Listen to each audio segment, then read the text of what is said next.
Salut chers amis en Jésus-Christ.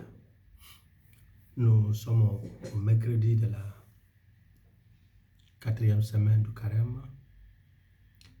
En lisant la prophétie d'Ésaïe 49, 8 à 15, Psaume 145 et l'évangile selon Saint Jean chapitre 5, 17 à 30.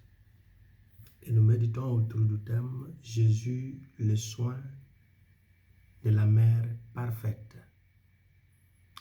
Selon Smith Wigglesworth, la puissance de Dieu vous sortira de vos propres plans et vous mettra dans le plan de Dieu.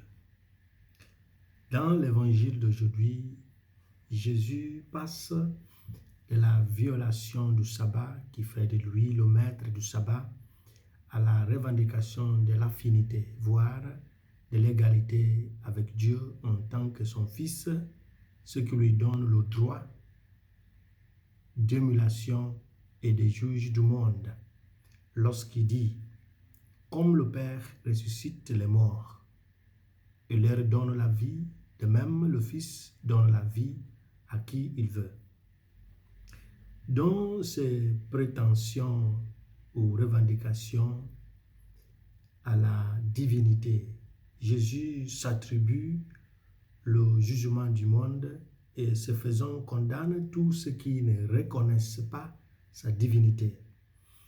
Il est établi que l'amour partial de l'un ou l'autre n'est pas une option.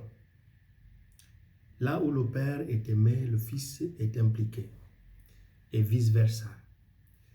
Toute volonté d'agir autrement que cela tire ou bien attire la condamnation. Ça veut dire aimer le Père sans aimer le Fils, ou aimer le Fils sans aimer le Père. Ça attire la condamnation.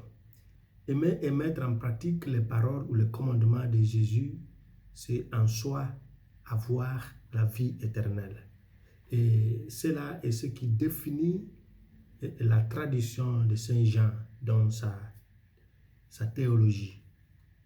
Pour Jean, entendre la voix de Jésus, suivre ses commandements et croire en lui assure la vie éternelle en soi. Cette autorité a été donnée par le Père au Fils. Ainsi, il est écrit « Je ne peux rien faire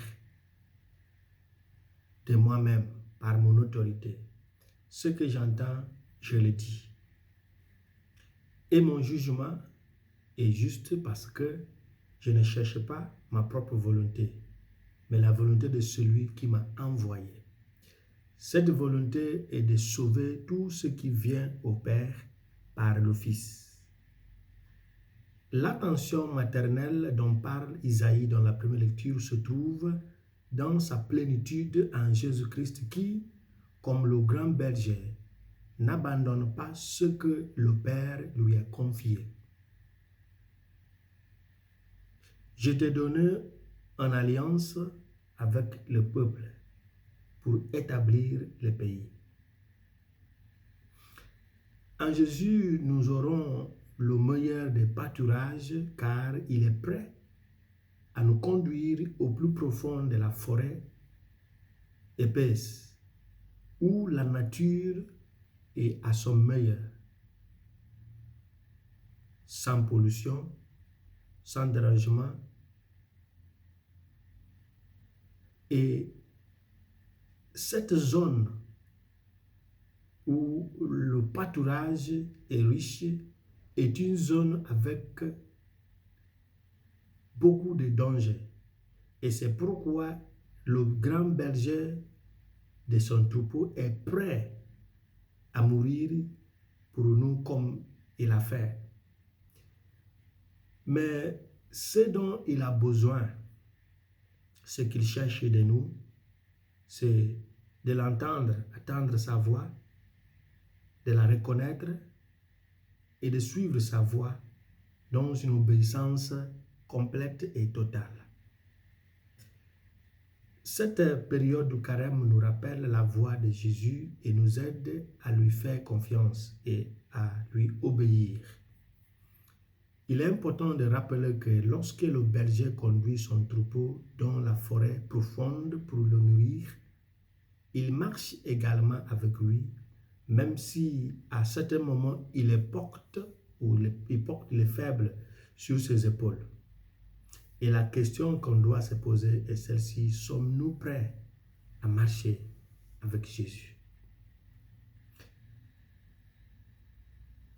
Il faut faire une grande différence, nous dit Martin Luther, entre la parole de Dieu et la parole de l'homme. La parole d'un homme est un petit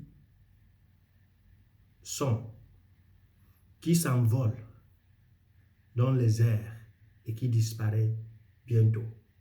Mais la parole de Dieu est plus grande que le ciel et la terre.